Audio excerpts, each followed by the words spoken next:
Diabolic's about a woman called Elise who's suffering from some mysterious blackouts, and the way that she needs to stop those from happening is by exploring her past with the fundamentalist Latter-day Saints.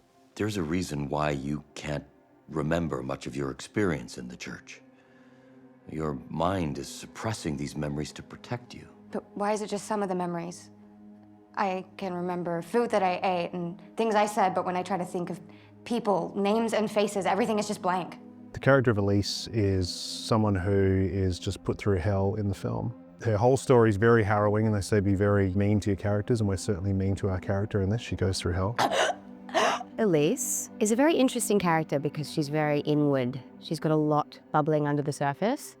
She is quite strict and restricted in herself in the beginning. She's like lost parts of herself, so she's a bit fractured, but she holds this inner strength and power that she's unaware of and everyone else around her is unaware of. But then they slowly become aware of it in very dramatic ways.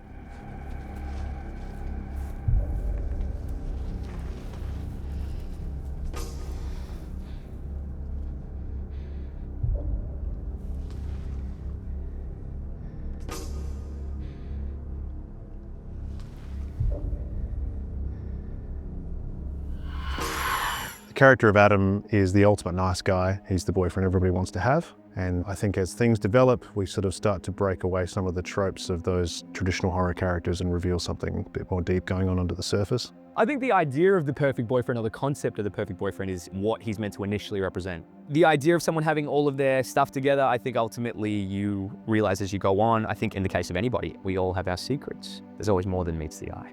The character of Gwen's very much the audience. You know, she's kind of the smartest person in the movie. She's the one that always wants to get out, that always wants to leave. On that note, do you think maybe we can explore someplace else? There you go. I guess on the outside, she appears as this hippie, kind of very nature-loving, airy-fairy, aloof kind of character, but she's so much more than that. And I think that can almost be seen as her defense a little bit. The character of Hiram is representative of the FLDS, the Fundamentalist Latter-day Saints in the film. He is someone who's been oppressed by his mother, and you know, there's definitely some Norman Bates influence there for sure. Morning, Mother. What did you do to your hair? I got it cut. Do you like it? You look like a little boy, like a 10-year-old child. He's never fully ripened, never married, lives now with his incredibly controlling mother who likes to remind him on a daily basis what a failure he is. The character of Alma is representative of the feminine side of the FLDS, which is normally a side that's really, really oppressed by, you know, all the male sort of components of that religion. And the thing about Alma is that she sort of rises above that, which is really, really rare in those structures. Mother, help! At least you're gonna be okay. Everything's gonna be all right. What are you doing? Righting her wrong. Stop! Let her work!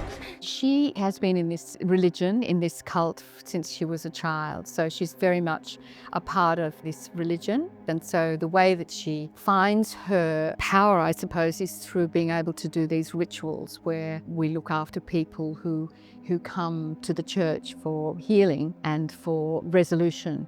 I conceived of Diabolic a few years ago, and it was based around the idea of creating a story around a witch or a supernatural entity that was more grounded in reality.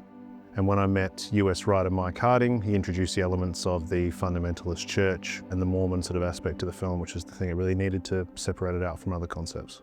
The themes of this film have to do with power and control and the oppression of women that occurs in this church.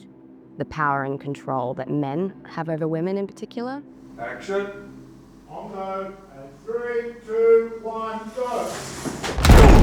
It's a very intense process when you're trying to attain the beats that terrify the audience. So you're really working very intensely at attention to detail and trying to elicit the moments that you read in the script that frightened the life out of you. So it's an imaginative, fun process. I think horror's changed a lot in the last 10 years or so, and it's become a really big canvas where you can tell really big stories now, whereas previously there wasn't really room for that, and it wasn't taken as seriously as perhaps it is now, or starting to become now.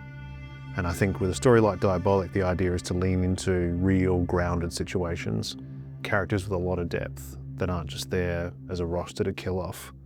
So Diabolic really leans into something that's more based in drama that just happens to be scary.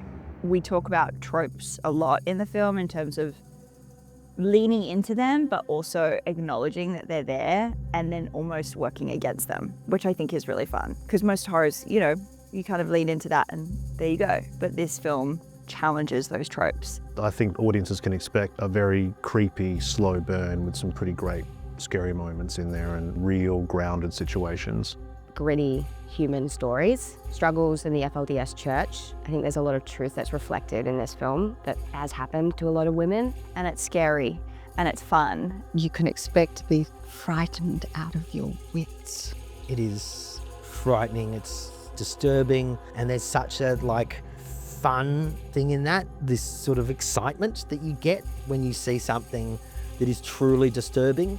Jump scares, thrills, eerie atmospheres.